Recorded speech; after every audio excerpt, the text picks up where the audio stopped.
भगवान श्री कृष्ण और गोवर्धन पर्वत की कहानी। यह घटना उस समय की है जब भगवान श्री कृष्ण वृंदावन में थे। एक दिन गांव के लोग इंद्रदेव की पूजा की तैयारी कर रहे थे, क्योंकि उन्हें विश्वास था कि इंद्रदेव की कृपा से ही उन्हें वर्षा प्राप्त होती है और उनकी फसलें अच्छी होती हैं। श्री कृष्ण ने इस पर प्रश्न किया और कहा, हम क्यों इंद्रदेव की पूजा करें? हमें गोवर्धन पर्वत की पूजा करनी चाहिए, क्योंकि वही हमें घास, फल फूल और जल प्रदान करता है।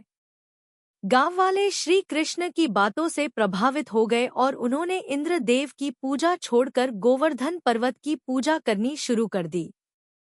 इससे इंद्रदेव बहुत क्रोधित हो गए और उन्होंने वृंदावन में भयंकर बारिश शुरू कर दी।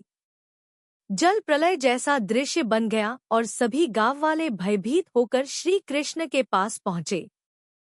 भगवान श्री कृष्ण ने सबको धैर्य बंधाया और कहा, डरो मत, मैं इस विपत्ति से आपकी रक्षा करूंगा। उन्होंने अपने दाहिने हाथ की छोटी अंगुली पर गोवर्धन पर्वत उठा लिया और सबको उसके नीचे शरण लेने के लिए बुलाया। 7 दिन और 7 रात तक लगातार बारिश होती रही, लेकिन भगवान श्री कृष्ण ने पर्वत को अपनी अंगुली पर स्थिर रखकर सबकी रक्षा की। इस अद्भुत दृश्य को देखकर इंद्रदेव को अपनी गलती का एहसास हुआ। उन्होंने अपनी गलती मानी और भगवान श्री कृष्ण से क्षमा मांगी।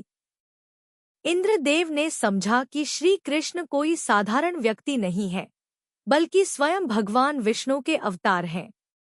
उन्होंने श्री कृष्ण की स्तुति की और उनसे आशीर्वाद प्राप्त किया।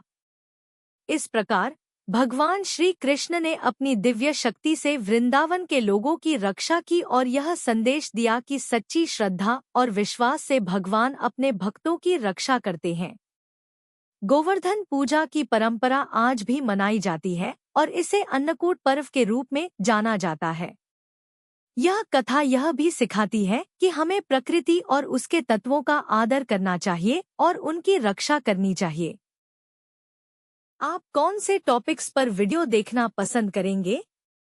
कृपया नीचे कमेंट्स में अपने सुझाव दें।